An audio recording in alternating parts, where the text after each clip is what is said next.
आइए आपके साथ साझ करते हैं पनीरी। पनीरी क्या है? पनीरी रज़ाक शाहिद साहब की किताब आठवां आसमान में से एक बहुत ही उम्दा और जनवरी के महीने से मुताल्लिक एक खूबसूरत कथा है जो आपके जहन के बंद दरीचों को खोलने की सलाहियत रखती है। तो आइए आपसे साझ करते हैं पनीरी। हमारे एक दोस्त ने लिखा कि धड़ेल जर्नेल हमारे निसाबों में, हमारी किताबों में हीरो बनाकर पेश किए जाते हैं, जबकि अपने घरों, अपनी इज्जतों, अपनी बेटियों की रखवाली करने वाले शोहदा को भुला दिया जाता है।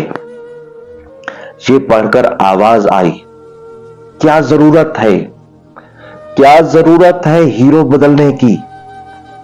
उनको बदलने से क्या होगा?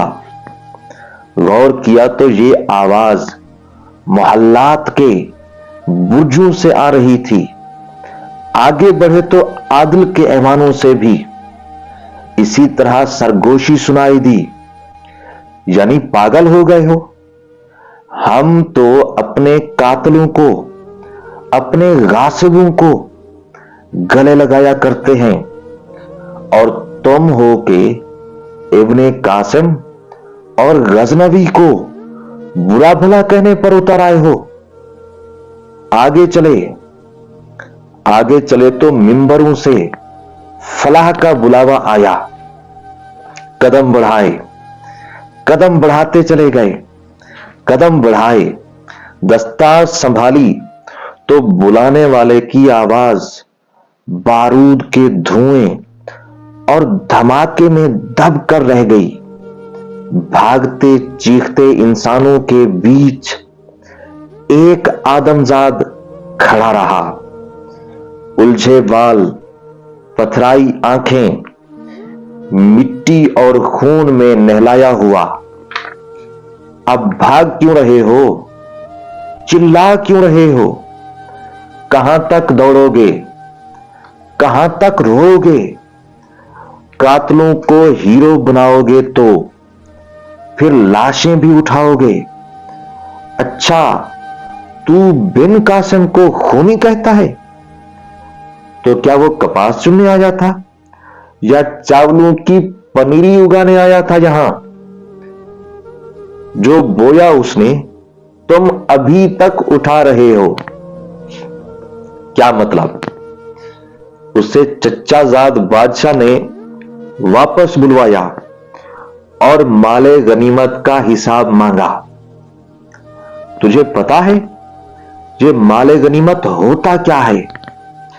दुश्मन की बेटियां, धरती की माएं, बेकसों के जेवर, तार तार रिदाएं,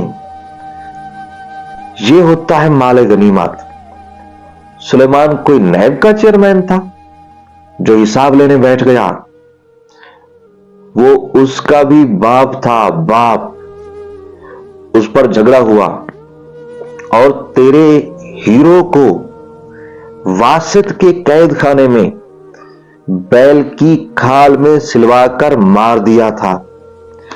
और तुझे मालूम है कि तेरा नबी अपने जर्नेलों से हलफ क्या लेता था?